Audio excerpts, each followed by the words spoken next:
Hi people, my name is Betty. Welcome to today's session.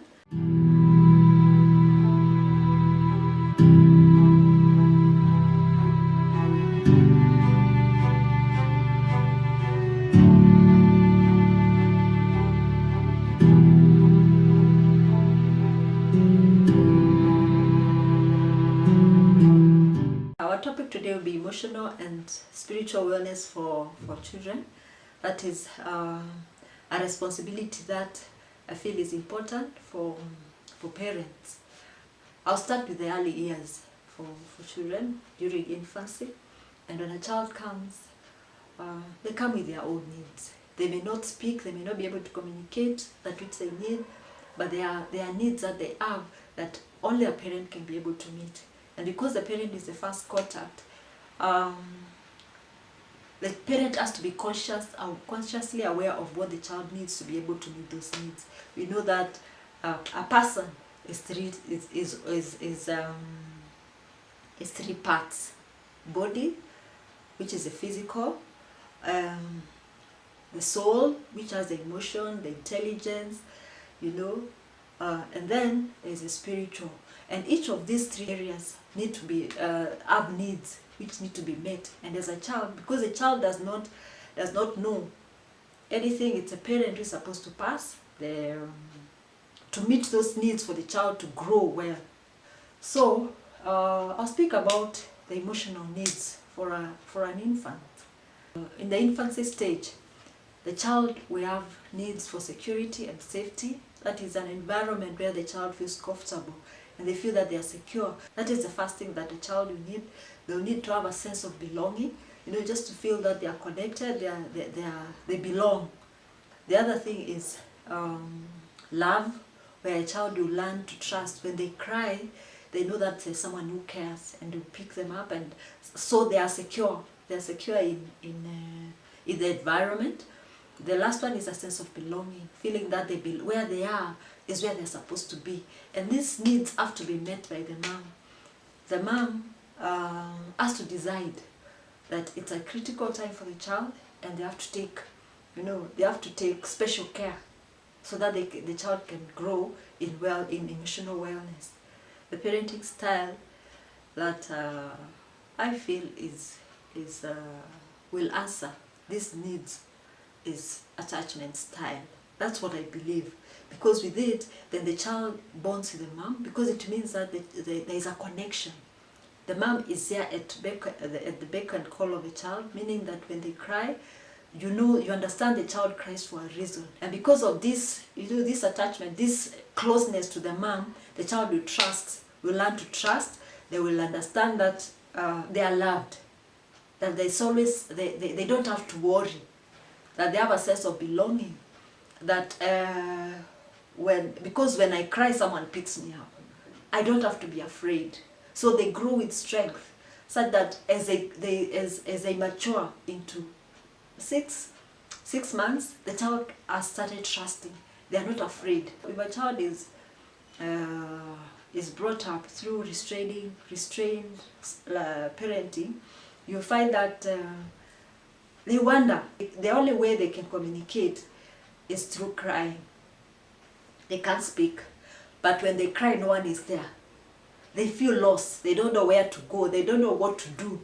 So they cry, they feel emotionally drained, and they can't learn trust. They don't feel like they have a sense of belonging. They are not secure and safe, so they are afraid. And that is the way they are going to interact with the world outside. With the attachment parenting style, I know it is very demanding for the mother. It's very demanding, so it can cause burnout. But there has to be a balance. Discipline the child to be able to do things at particular times. Then the child will be, they are tuned to that. So you will have time for your own, and then you'll also have time. You also teach the child about boundaries, unknowingly. Boundaries about, this is a limit. You do this at this time, you do this at this time, especially as they grow old to 6 to 9 months. There has to be that balance. Otherwise, the mother will have a burnout. As the children grow older, their emotional needs also change. So there's a need for us not to ignore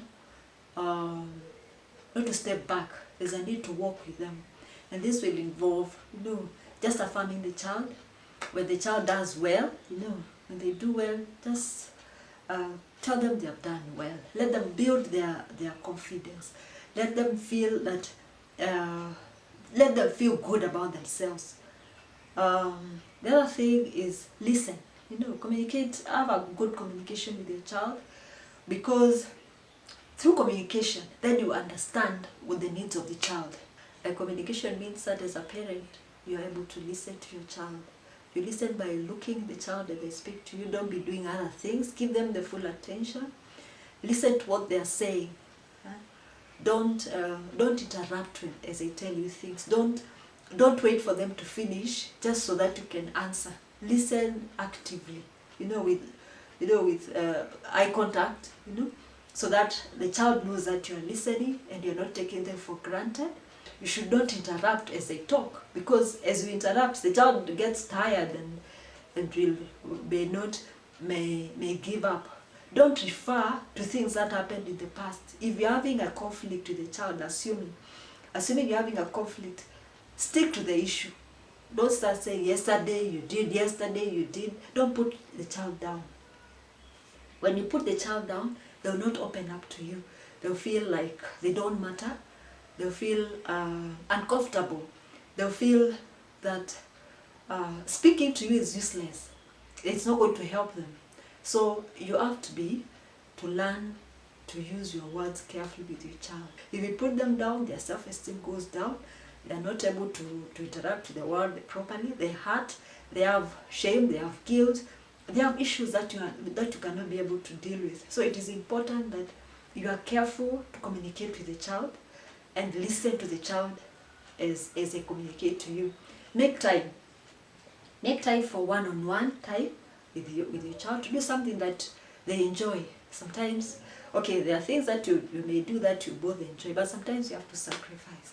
As they grow much older, they want to go out. There's a place where you can be able to say no. I know the children are under your care, but as they grow, there's an age of teenage where they need you to support them. They need you to just know their friends. They need you to trust them. As they go out, find out where they are going, who they are going with, when they'll be back, and have an agreement with them. If they do not come back, what happens? So that they can have boundaries. So it is critical that you emotionally support your children, help them to grow emotionally well, because it's an area that is actually lacking. And when people grow older, they have emotional, negativity within them. They are going to pass it to others as they grow up. They will interact with the world in the wrong way, and the world is not a very good place sometimes, especially when you are down. Let's talk about spiritual wellness. I think this is more of the older children, from the age 2 years and onwards, whereby you start teaching the child about God. You start praying with the child. You walk with the child. I believe that children are a gift from God. In fact, the Bible says that God's desire is to have a godly offspring. When people come together as a family, it means that such is what He desires. So we have to purpose in our hearts to give God what He has requested from us. In Deuteronomy, chapter 6, verse 5 up to 9, God gives us instructions of how to train our children.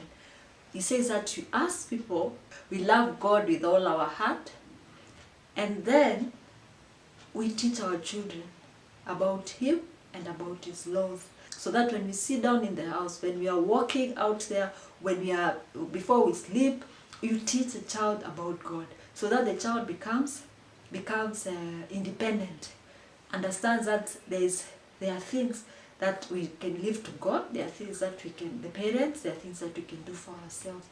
It's important that we nurture the child in all these ways. There is a physical, where you feed the child, which is most of the parents do, because they are consciously aware of their needs. They feed the child with food, they shelter, with clothes, And then there is the emotional, where you have to make the child feel comfortable, that they are safe, they are secure, that their needs, their emotional needs are met. So the child feels secure and they are able to interact with the outside world emotionally and socially. And then the spiritual side, where you have to teach the child about God, so that you are able to have the children grow in wellness. Oh, thank you for listening. That we come to an end of our session. If you have any comment, you can comment down the place for comments. If you have a topic that you would like us to talk, or you want us to discuss further of what we've already talked, please feel free to indicate on the comments, then we can be able to interact. Thank you so much for listening.